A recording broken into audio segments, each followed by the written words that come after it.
रात्रीचा अंधार, जंगलाची शांतता आणि त्या शांततेत लपलेलं एक मोठं मिशन. बौद्ध पौर्णिमेच्या रात्री जंगलात सुरू असते वन्य प्राण्यांची सिक्रेट काउंटिंग.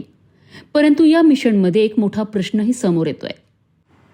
बौद्ध पौर्णिमा हा दिवस फक्त धार्मिक नाही तर वन विभागाकरिता खूप महत्त्वाचा असतो. कारण याच दिवशी देशभरात वन्य प्राण्यांची गणना केली जाते. नांदेड जिल्ह्यातही ही प्रक्रिया पार पडली आहे.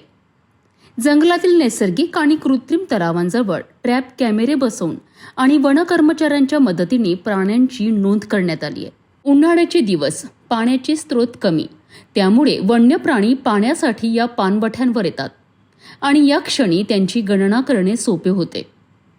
वन कर्मचारी अहोरात्र या कामात गुंतलेले असतात. परंतु इथेच एक मोठा प्रश्न उभा राहतो.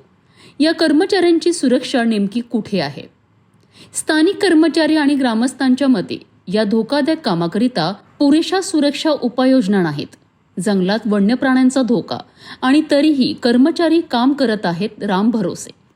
त्यामुळे वन विभागाने या कर्मचाऱ्यांच्या सुरक्षेकडे लक्ष देणं गरजेचं आहे. जंगलाचं संरक्षण करणारे हे कर्मचारी स्वतः किती सुरक्षित आहेत? हा प्रश्न आपण सगळ्यांनी विचारायला हवा. कारण निसर्ग वाचवणाऱ्यांची सुरक्षा तेवढीच महत्त्वाची आहे.